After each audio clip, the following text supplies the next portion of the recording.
They are the most mysterious of beings. Gods, angels, aliens, or ordinary men with incredible knowledge and wisdom. Nobody is sure.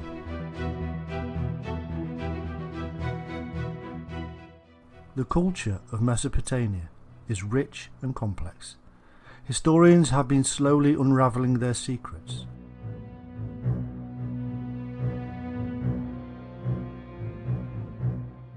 From the Epic of Gilgamesh to the many references of them in other cultures, the mystery of the Anunnaki is becoming more clear.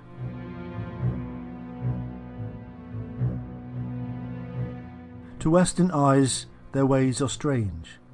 Over hundreds of years they have been called gods and angels, and now in our modern age many see them as aliens visiting Earth and bringing great knowledge.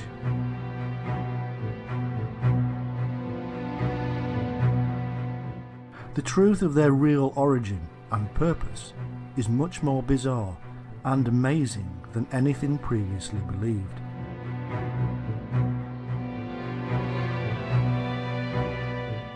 Prepare to witness the demystification of a sacred and ancient past. Prepare to see the Anunnaki as they really were, and in so doing we will discover the truth about so many other things. From the Garden of Eden to the Great Flood, from the God of the Bible to the secrets of Enoch, all shall be revealed.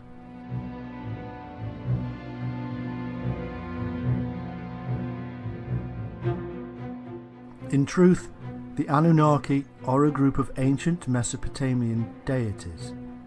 They are to be found in Sumerian, Akkadian, Babylonian and Assyrian cultures. The exact numbers, descriptions and roles all contradict each other.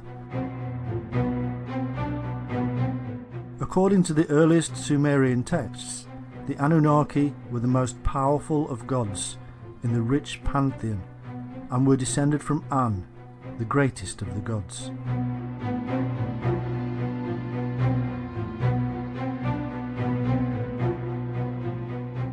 Later, they became the 7 judges who sit upon the throne in the underworld. They remain this way for some time, even in the Epic of Gilgamesh. According to old Babylonian texts, they were gods of the underworld, not of heaven. The name simply means offspring of Anu or An, the sky god, and Ki. The most prominent and probably well known of the Anunnaki was Enlil, who cleaved heaven and earth in two.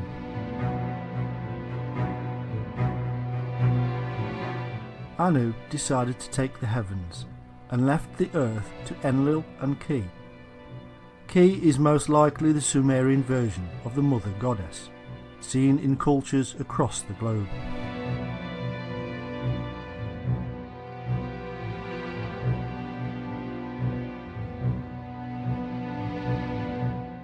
The physical evidence of worship of the Anunnaki is scarce.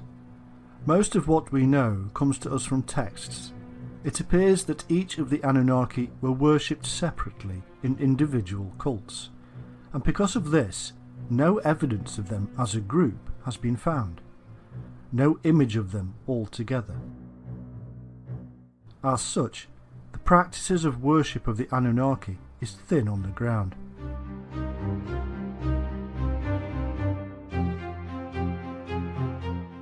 The first mention of them is to be found in the reign of Gudea of the 3rd dynasty of Ur.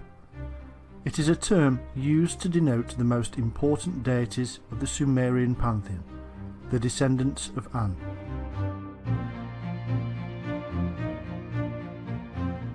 Exactly which deities were members of the group referred to as the Anunnaki is difficult to know. There is no complete list of them that survives. One of the texts mentions 50 or so members of them associated with the ancient city of Eridu. And yet, when we read of the descent of Inanna into the underworld, there are only 7. They are judges who condemn her to death.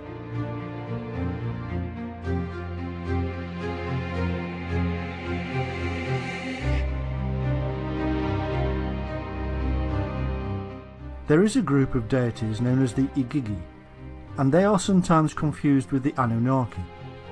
However, in the poem of Ira, both groups are different. In one flood myth, the Igigi are 6th generation gods who perform labours for the Anunnaki.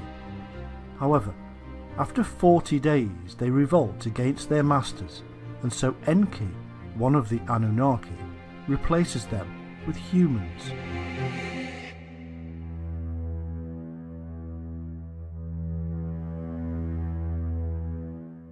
The similarities with the biblical flood and numbers are quite remarkable.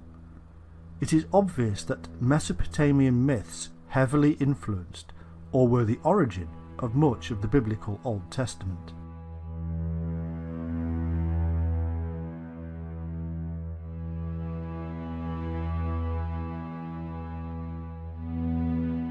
In the Babylonian creation text known as the Enuma Elish, the god Marduk divides the Anunnaki and gives them roles.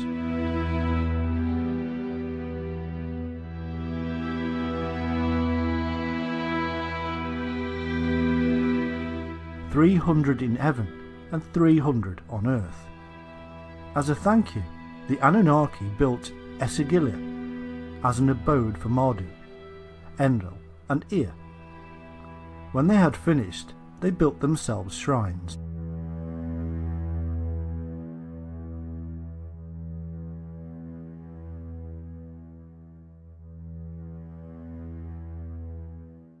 In later Assyrian texts, they were offspring of Anu and Ki, who were brother and sister, and themselves children of the gods of the celestial poles, and whose heritage stretched back to the original gods Tiamat and Abzu.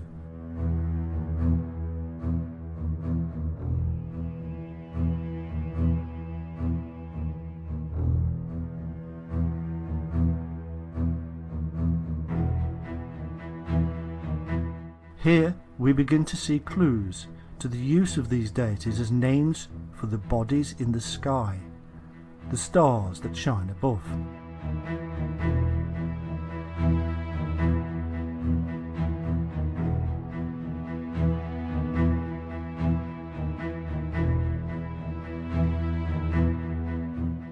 This, then, is the brief knowledge we have of the Anunnaki. Now we must delve deeper, and to do so we must enter their world.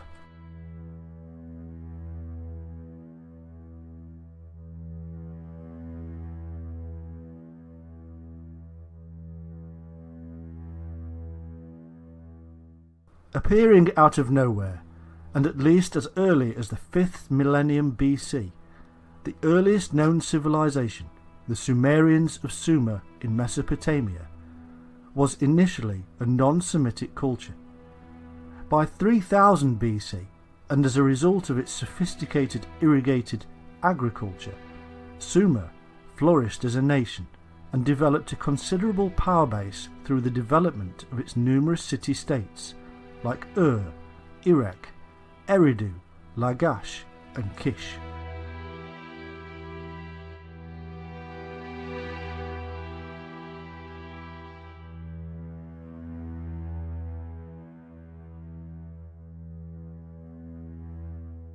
It is said that the Sumerians invented cuneiform writing and were way ahead of their time, having advanced knowledge in music, poetry, art, mathematics, astronomy and science.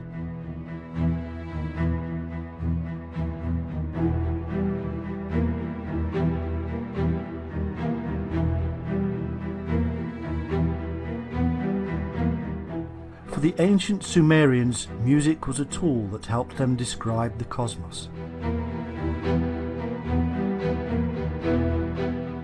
The Sumerians were later conquered by their long-term rivals, the Akkadians, under Sargon I.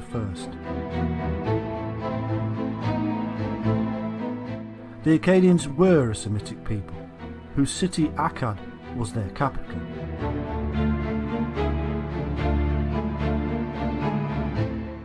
After 2000 BC, Sumeria Akkad declined as a nation and was later absorbed by the expanding empires of Babylonia and Assyria.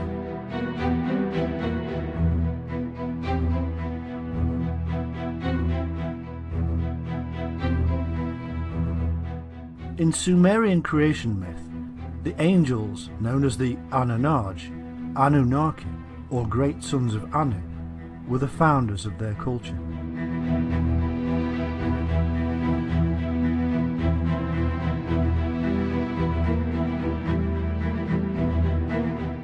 The names Angel, Anunaj and Anakim have much in common.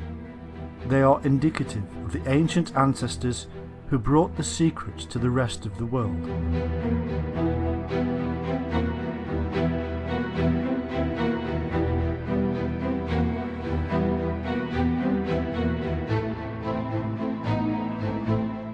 Interestingly, Anunnaki is phonetically similar to the Hebrew Anakim, the giant race who appear in the story later, and also Angakok, the shaman from Greenland to Alaska. They were known as the Shining Ones.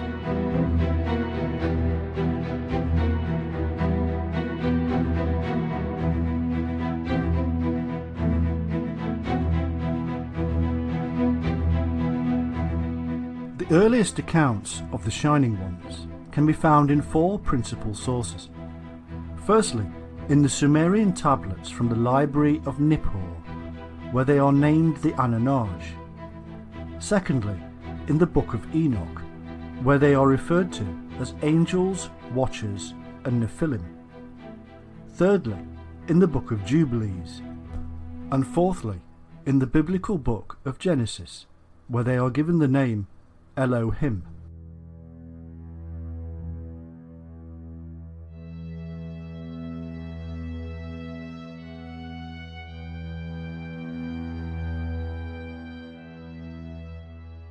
The Sumerian El is usually translated as God, but the feminine Elohim is the plural of El.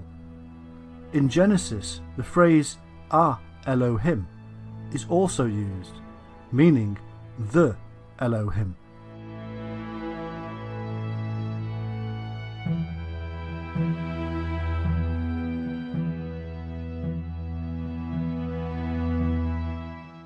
El means brightness and shining.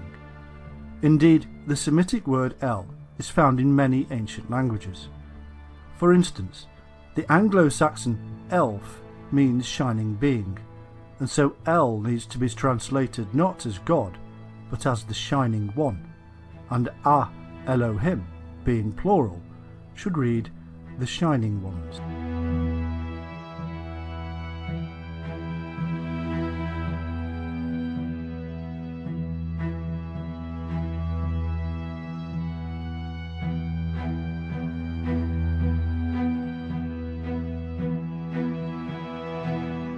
We find that this is the most commonly used term in the Old Testament for God, and indeed all other gods, as the scribes even recognised other gods at that time.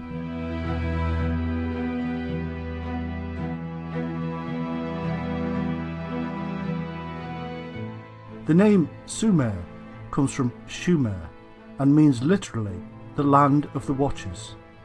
It is none other than the ancient biblical land of Shinar, which amazingly means the place of the Shining Ones.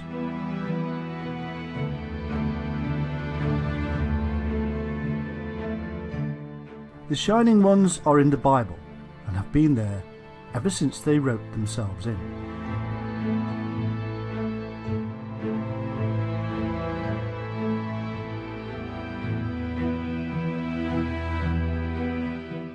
Elohim is usually translated incorrectly as Lord, and if you read the Bible and replace Lord, and don't forget about the added words, with Shining Ones, you will see a remarkable difference.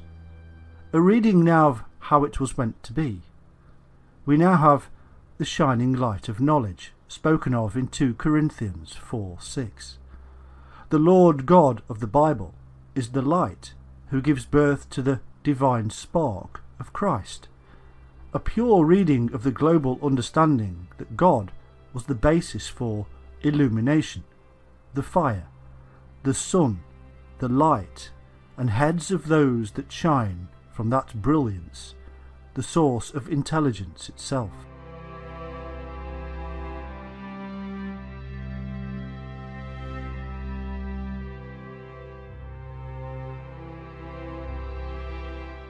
Anu, or An, was the chief sky sun god, and means shining. The Anunnaki therefore means sons of the Shining One, or sons of light.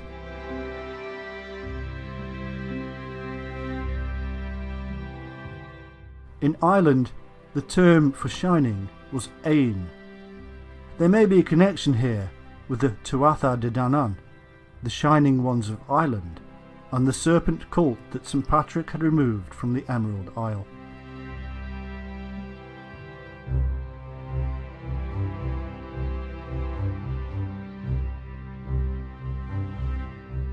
Also, there is an unusual, semi-nomadic, bear-worshipping tribe in Japan, known as the Ainu. The Ainu look Caucasian, with round heads, white skin, wavy thick hair, and grey or blue eyes. The Ainu are said to have been living in many of Japan's islands, like Okinawa, for over 7,000 years, and it is said that the Ainu share a language similarity with the Basque, who live in the Pyrenees, the mountains bordering Spain and France.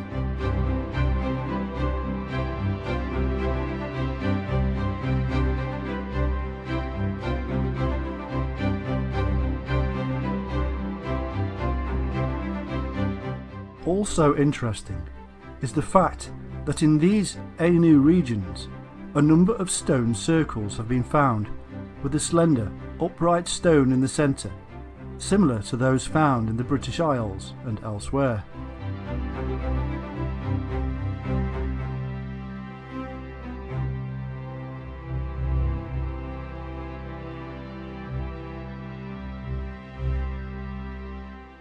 These Anunnaki, or Shining Ones, were a culturally and technically advanced people who settled in a mountain valley in the Middle East around 8200 BC, and, as their primary concern, established an agricultural centre we now know as the Garden of Eden, for the teaching and training of the local tribesmen.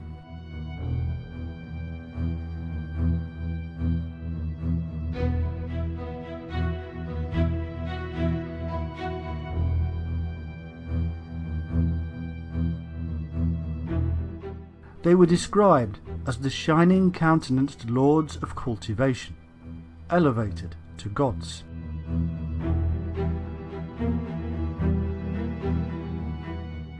Anu and his wife Antu had 2 sons.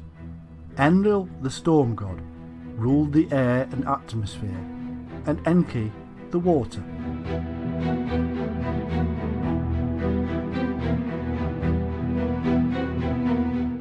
Enki is also the wise teacher known as Ea or Oannes, who led the fish beings that came from the sea, or indeed from across the sea.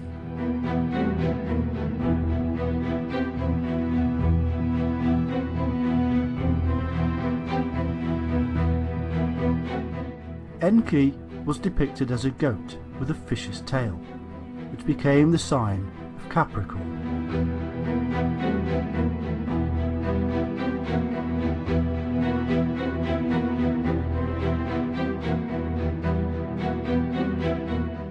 Enki or Ea's consort was Ninki or Damkina, and their children were Marduk and Nanch.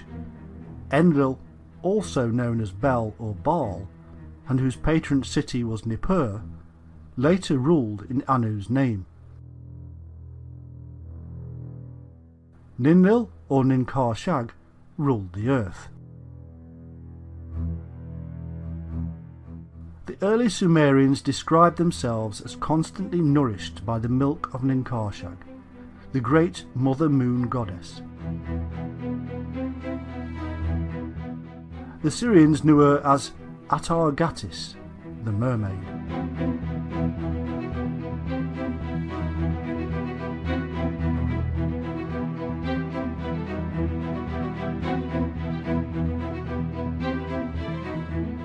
The son of Enlil and Ninlil was the war god Ninurtu, also known as Nimrod, and like Horus and as Osiris, he became associated with the star constellation of Orion.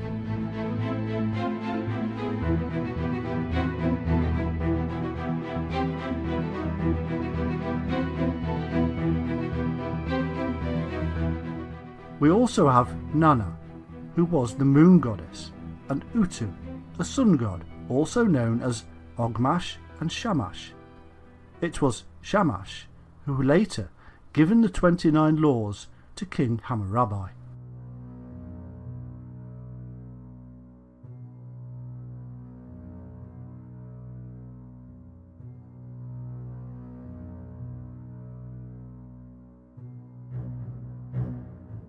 There is also Inanna, or Ishtar, who was associated with Venus, as symbolised by the pentacle.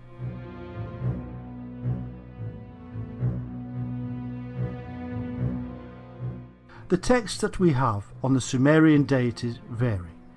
In fact, they evolve over time, losing some of their historicity as the story develops, making it more and more difficult to see the origins.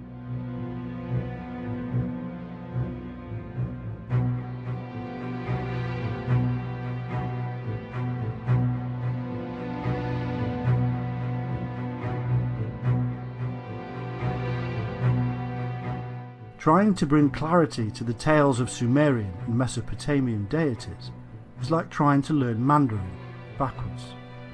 However, due to the names we are given, such as Enki for instance, who is identified with Ea and Oannes, we're being led to cross-reference the Anunnaki with the fish beings, who seem to have come ashore in Sumeria from the Red Sea and the Persian Gulf, and at a time which is now lost in antiquity.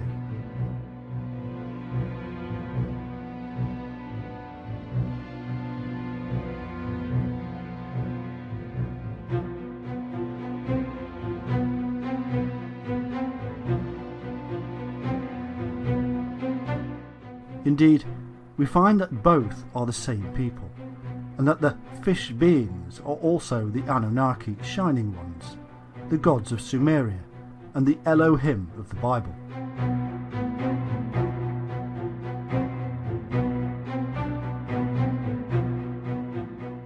And when we then cross-reference these fish beings with the Neta gods and the Shemshu or Aku, and whom it is said appeared in Egypt from a submerged island, we also have to include the origins of the Hindu Naga serpent deities, who also came from a lost island.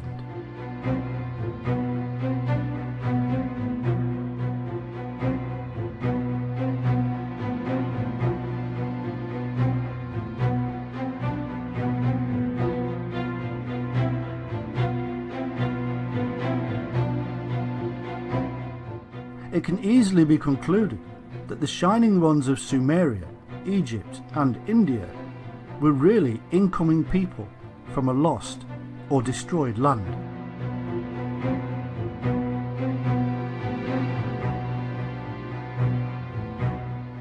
These connections allow us to piece together their story and see a little more of the historical territory, much of which has been lost or deliberately hidden from us.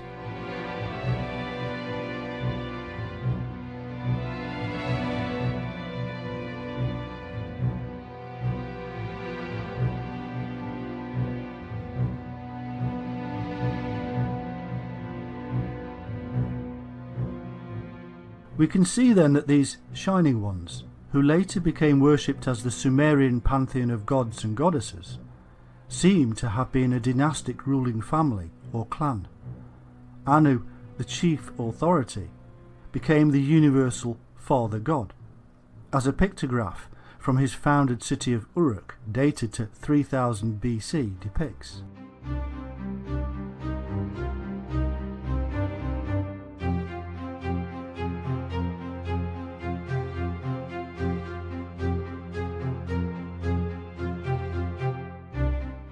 The lineages of all these deities are mixed, with sisters, wives, mothers, fathers, brothers and sons, intermingling and confusing the whole thing.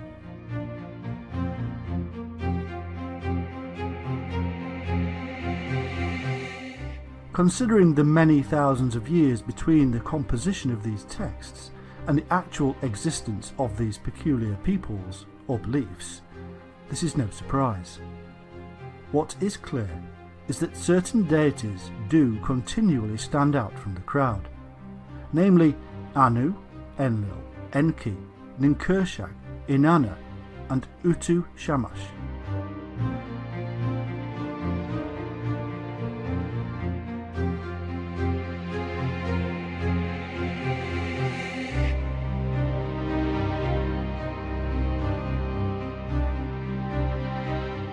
And that the form and structure of these deities would go on to spawn Egyptian, Greek and Roman pantheons for centuries, if not thousands of years.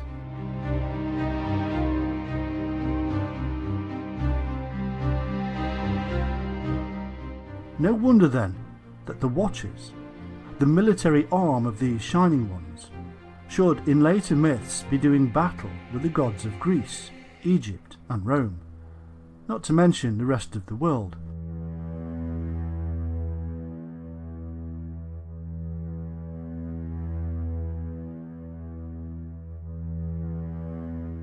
Just as the fallen insurgent Nephilim or Watchers do battle with their own ruling family of Shining Ones in the Bible.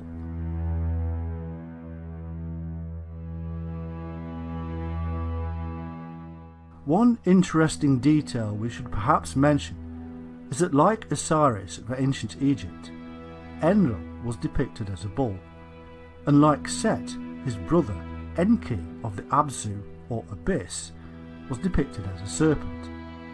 Interestingly, because the people of Atlantis were supposed to have worshipped the bull, which is a remarkable coincidence, taking into account the association with deities have with the biblical deluge.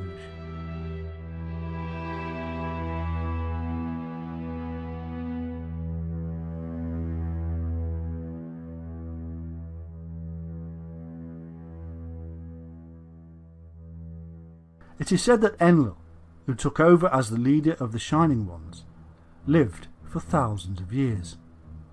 But those who use this to show that these Shining Ones were special beings that originally came from another world, or even another dimension, forget one thing, that Enlil was a term used for the leader, and was thus passed on, like the term king or pharaoh is passed on.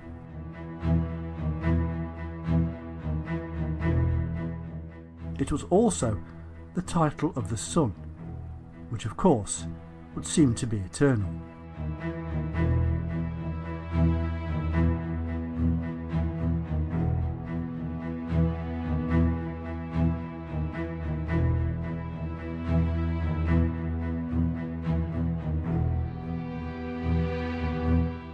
Part of the Sumerian creation myth states, at Karsag, where heaven and earth met, the heavenly assembly, the great sons of Anu, arrived, the many wise ones. The Anunnaki seem to have arrived from another land across the sea. They brought with them special knowledge, unknown to the previous inhabitants.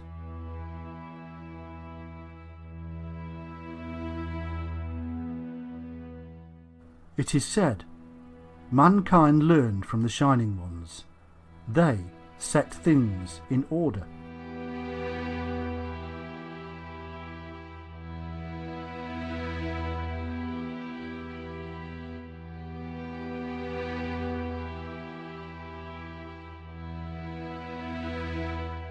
we could ask why they felt they had to set things in order.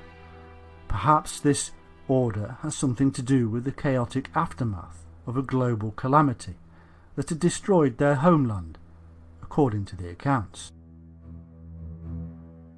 A flood, for instance, that appears in myths across the world.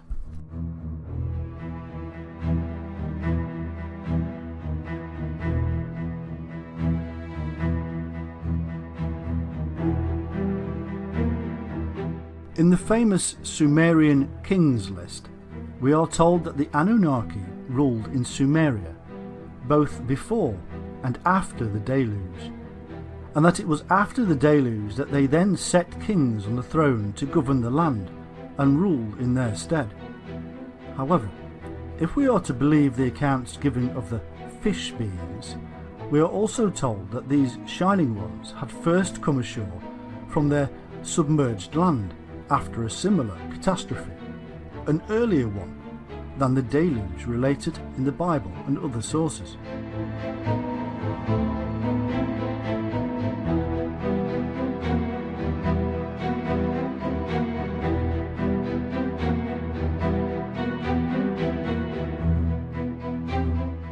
Could these great global flood disasters in fact be bringing together tales of a much earlier flood, and so scientists are searching for the wrong period? It's possible that the Shining Ones knew when these catastrophic events were going to happen and had predicted the deluge, hence Noah being warned to prepare for the event.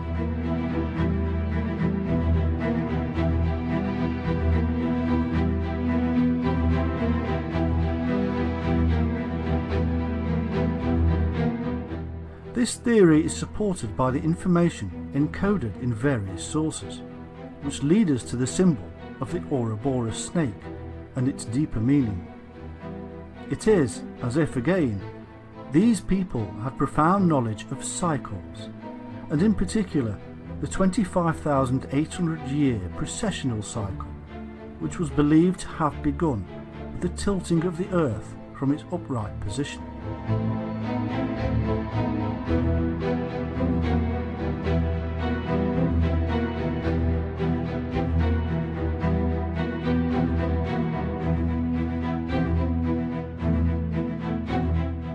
It would appear that it was believed that these recurring catastrophes were linked to the beginning and end point of the precessional cycle, linked to the very event that caused the Earth to incline in the first place.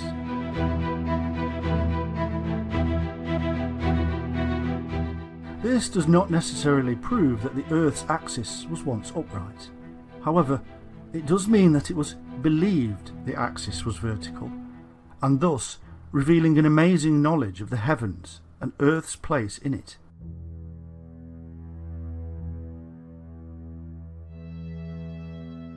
There is evidence that the ecliptic centre was the abode of the Father God, as this was actually named Anu, as well as the Eye of Ra by the ancient Egyptians.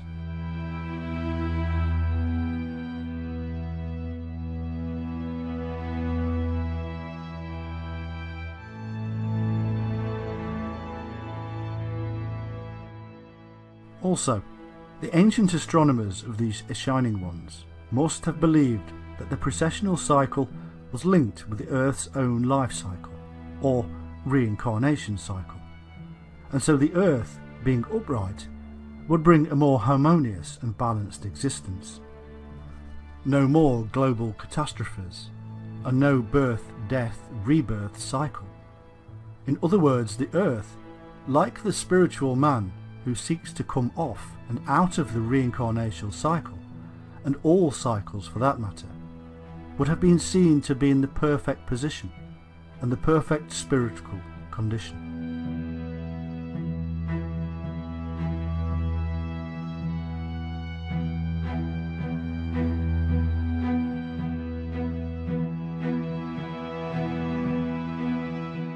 We also find that these people are also termed Igigi, which was also the name of the king after the flood. The Igigi in certain texts seem to do the work of the Anunnaki, whereas in others they are equal and spoken of in the same breath.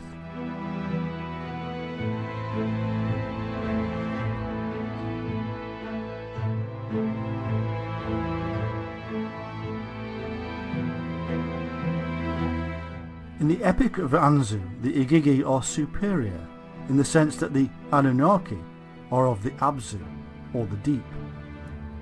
This, of course, must remind us of the Hindu ideas of the Naga, serpent deities who reside in the deep, and are no less holy for it.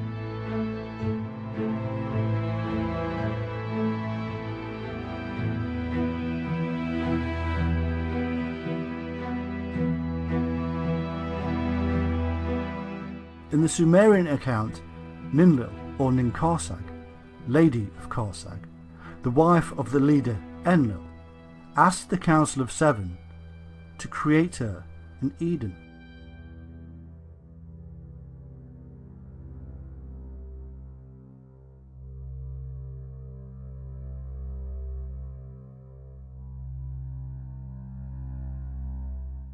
This is the very same Eden, or plateau, as in the Bible myth, and the Council of Seven is the same as the 7 archangels, or messengers of the Bible, who came down from heaven, or the mountain, or cosmic sky.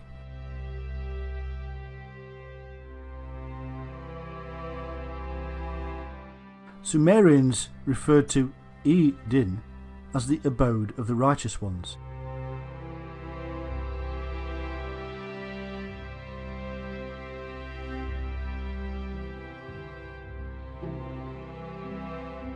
The tree of life and the tree of knowledge that stood in this Garden of Eden are the secrets of the Shining Ones, secrets which will stay with them for thousands of years, to be told only to the highest shaman, adept, priest, avatar or prophet.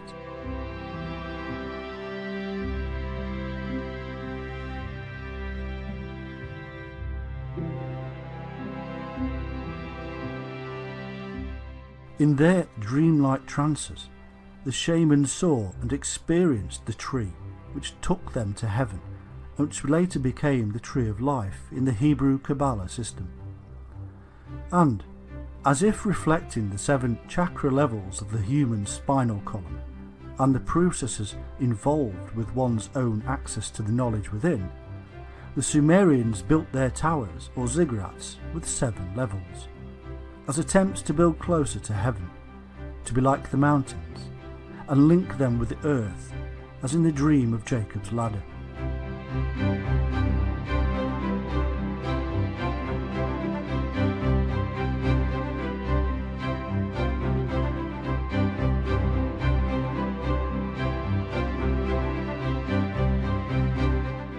It is said that these shining deities also lived at the top of the ziggurat or pyramid, the great house. We now know what the ladder and these temples really stand for symbolically, but was Jacob's ladder a similar construction somewhere in the Near East?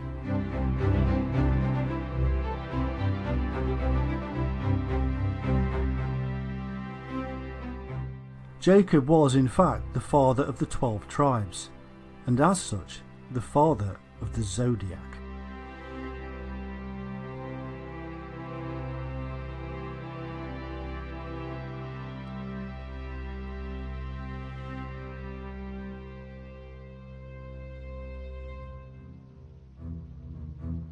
Reuben, Jacob's first son, was Aquarius, hence the reason he was unstable as water.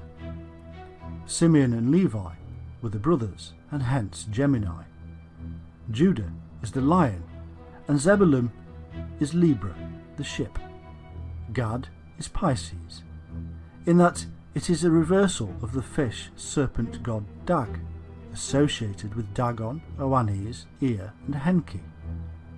Dan was of the tribe of serpents, an adder in the path, who falleth backward into the winter solstice, which means he is Capricorn. This is the same as the later Daniel, again the shining serpent Capricorn who traverses the heavens.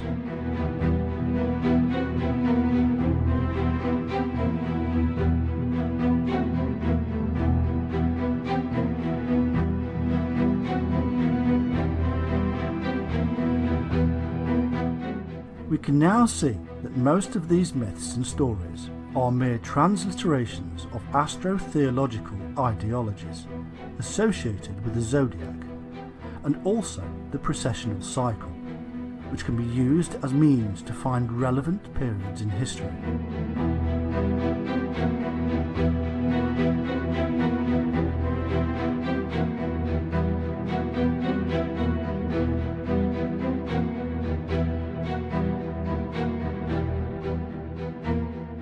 The precessional cycle is intimately tied in with our own life cycle, and so we find that many of these epithets given to individuals in history who may or may not have existed are really part of a code. This shows that the later leaders and their priesthoods, who were spiritual and godly, and also knowledgeable in astronomy, were related to the Shining One sect, and even received their knowledge and authority from the Shining Ones. They associated the Shining Ones with the solar and celestial bodies, which they studied.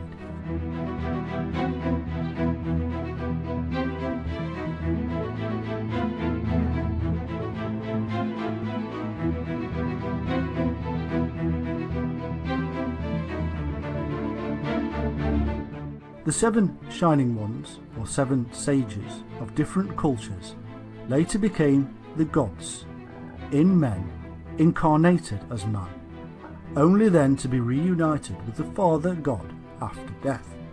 This is basically the Christian myth. It is the celestial bodies being written down in human form, a pantheon of 7 and corresponding with the 7 planets in the heavens.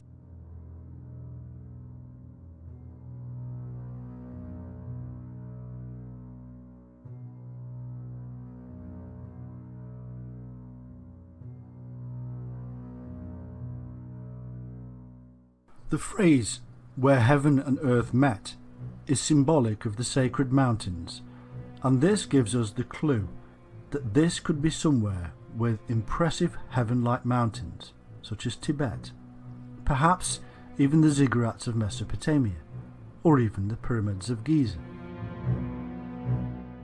Seeing as these temple constructions are based on the shamanic world mountain,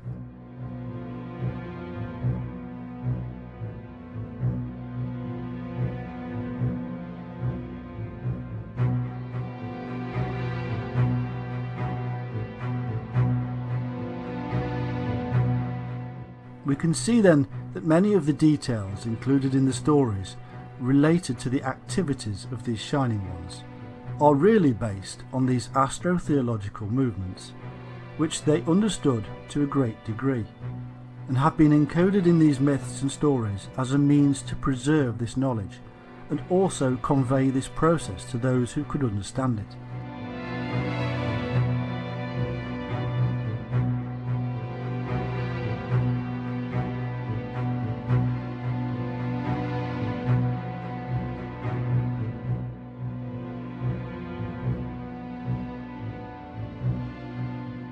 They added encoded information, which also makes these stories somewhat confusing.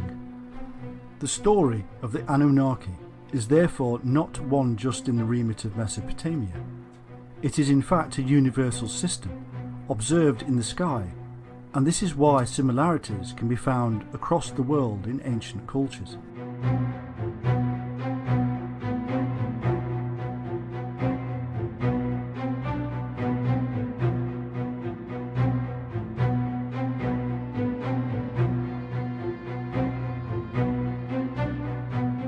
The biblical flood myth matches that found in Sumerian Epic of Gilgamesh, and ends with the Tower of Babel in Babylon, which was part of the Sumerian Empire.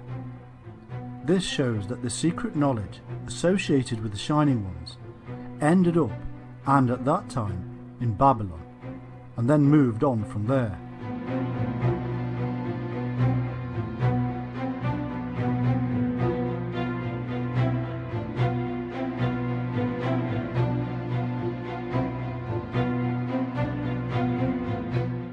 In the search for the Shining Ones, we have come across numerous groups, cults and religions. In ancient Sumeria, we find the Egregor, or Watchers, who are thought to be the angels of the Lord from the Bible, and again the numerous epitaphs given to them tells us they too were the shining ones. Enoch wrote about them, in fact for them, in the book of Enoch, which was later suppressed.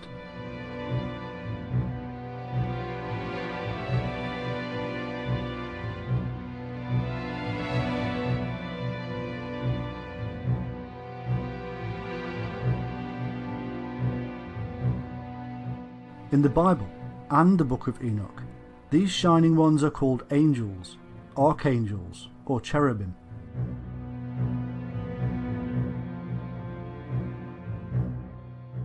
Unless the literature is purely apocryphal, we find that in the Bible, the angel figures are simply earthly men. In the Bible, we do not find angels with wings. There are no original stories of them being supernatural. They are, in fact, quite ordinary. It is always Gabriel, meaning man of God, who informs the people of a coming childbirth. Was he the shaman, the doctor?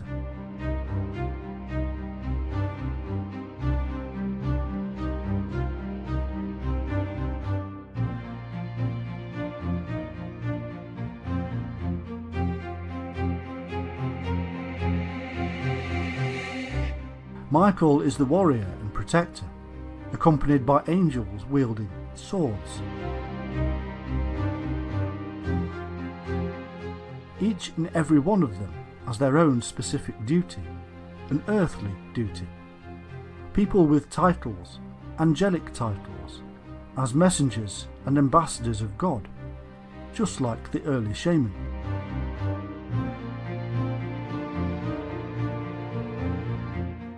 The title cherubim means exiles, and could be an indication of the origins of the angels. Maybe they were ordered to leave somewhere for not conforming. Perhaps Eden, where they had previously been the watchers or guardians of the garden.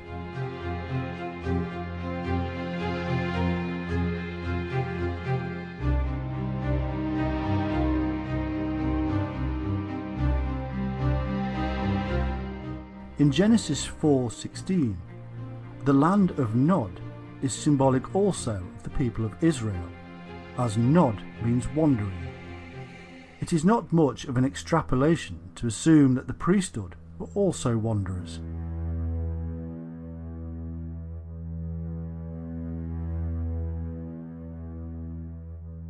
Another example of symbolic titles is that of Enoch, which means consecrated.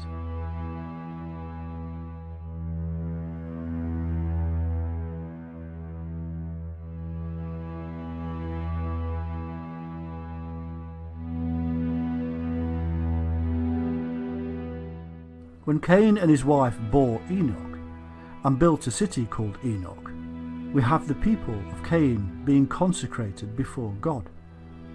Enoch, the consecrated one, would later write up the history of these fallen wanderers who spread across the globe as the great shining ones, teaching, measuring and building the world's most mysterious ancient monuments.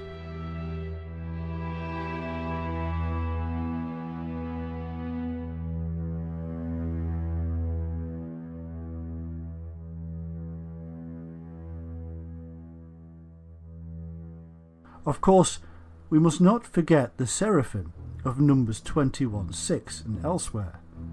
These are not mystical beings. They have hands, a face, legs, but they do have powers from God, because they are in the light, and they have the symbolic wings of the early shaman, the bird of flight, the dreamtime trance ability to fly.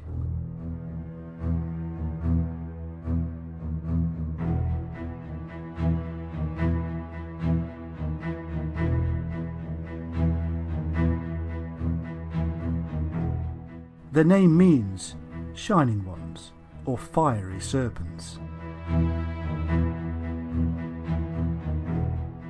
They are enlightened beings via the power of the serpent.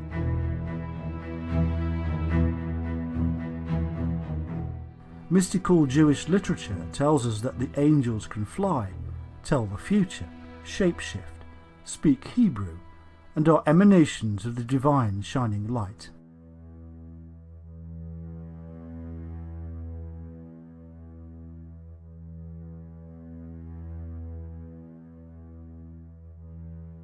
In the Old Testament, God is indistinguishable from the angel or messenger, known as Yahweh. He looks the same and acts as his representative. There is no difference here from the Babylonian, Egyptian and shamanic practice.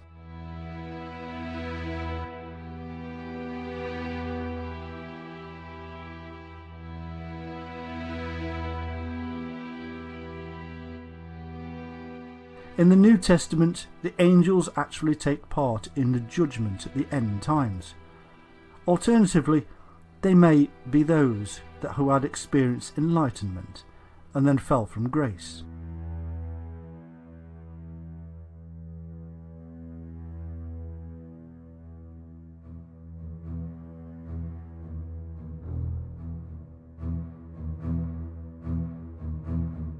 We are told that the Nephilim, or Watchers, began to mix with the indigenous people. These were the angels who seem to have been the military arm of these Shining Ones, and who were initially employed to guard the Garden of Eden.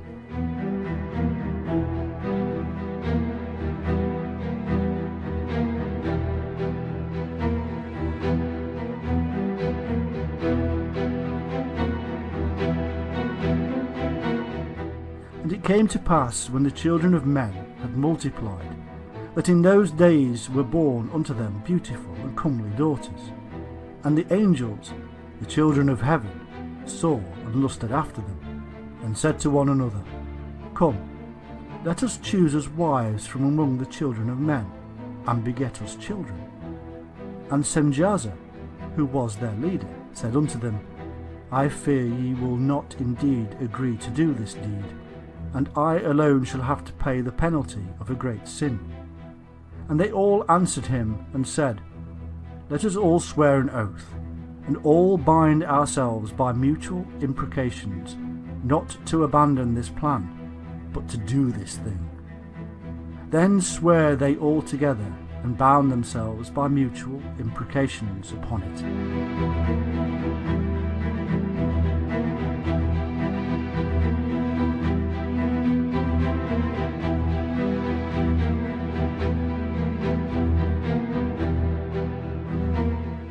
From this union, a hybrid race was produced, a race of giants, so we are told.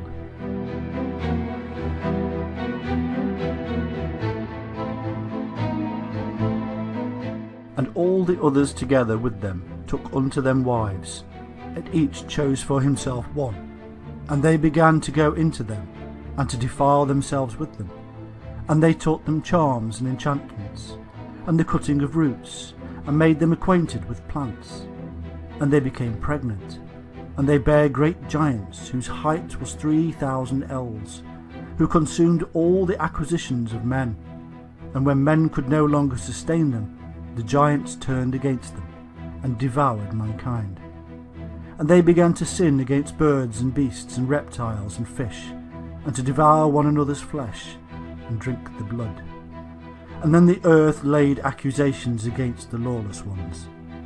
And then Michael, Uriel, Raphael, and Gabriel looked down from heaven, and saw much blood being shed upon the earth, and all lawlessness being wrought upon the earth.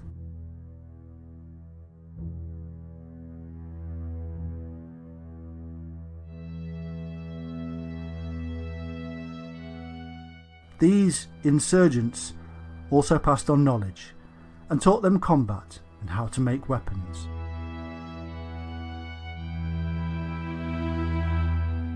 And Azazel taught men to make swords, and knives, and shields, and breastplates, and made known to them the metals of the earth, and the art of working them, and bracelets, and ornaments, and the use of antimony, and the beautifying of the eyelids, and all kinds of costly stones, and all colouring tinctures.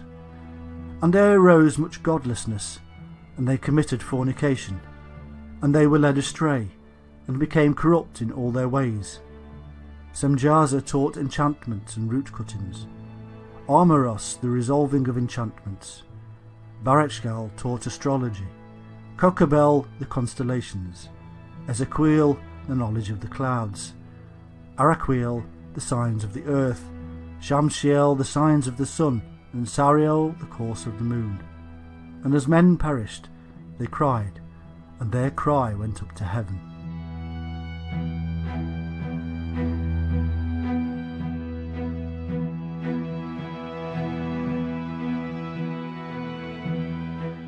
And all this was seen as a violation against the set of laws laid down by the Shining Ones, who were possessive of their knowledge.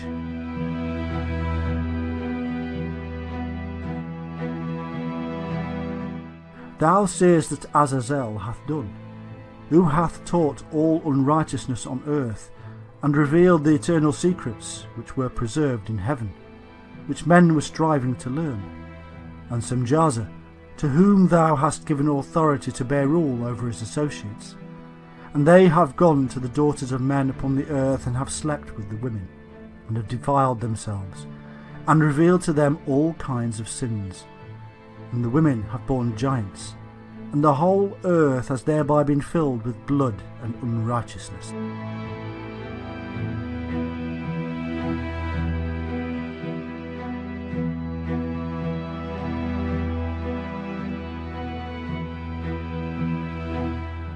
Enoch, a scribe, who was taught by the Shining Ones, was then employed as a messenger or intermediary between the Shining Ones and these fallen ones, who had decided to abandon their divinity to live amongst the tribes of man.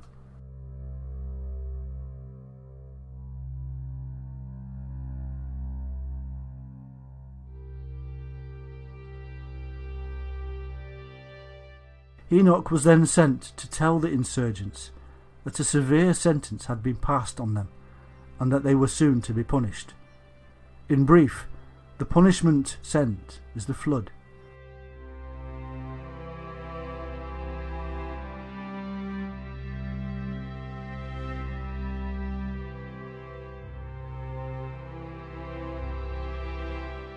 It is as if the Shining Ones wanted to wash away the sins of the earth that had been created by their own kind, the fallen ones.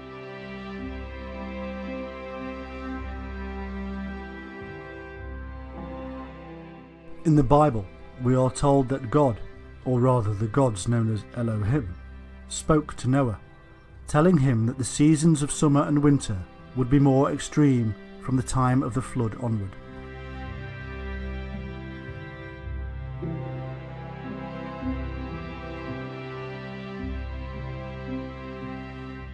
This both supports and is supported in turn by the book of Enoch, which states how, in those days Noah saw that the earth had sunk down, and that destruction was nigh. And he said, Tell me, what is transacting upon the earth? For the earth labours and is violently shaken.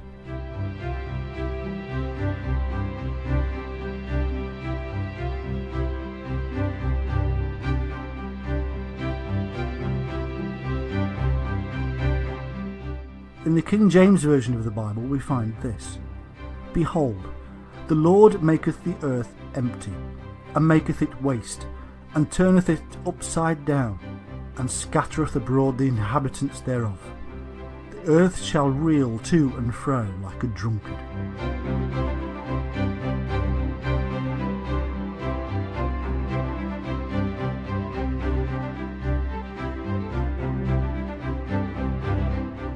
In Psalm 68:8 it is written, The earth shook, the heavens also dropped at the presence of God, and even Sinai itself was moved at the presence of God.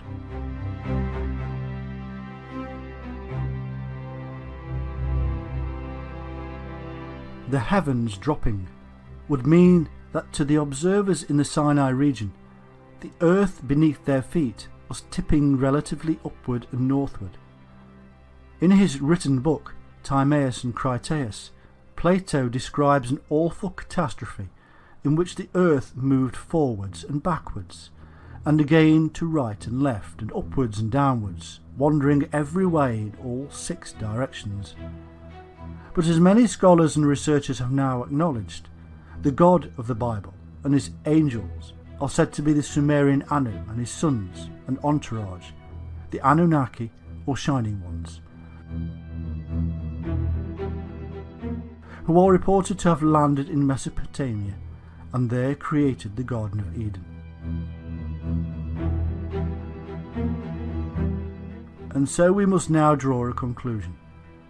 When we first started out in this task of discovering the Anunnaki, we found a complex and mystifying series of tales that seemed to make little sense.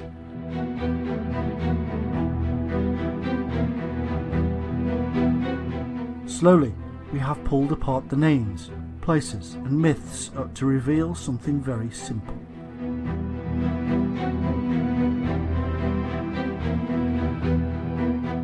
Many thousands of years ago, something catastrophic occurred, and a highly knowledgeable and wise people fled.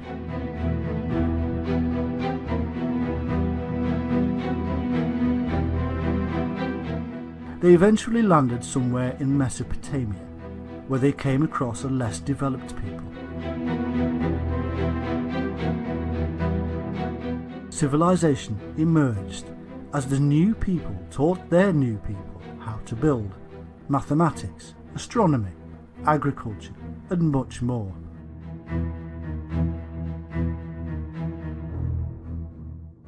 Their wisdom was so great that later generations would call them gods and angels.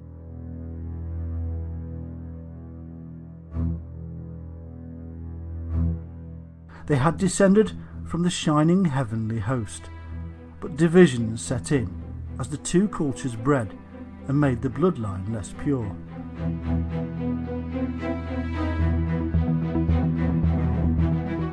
The Watchers, who had gone bad, and the Shining Ones, who were not happy.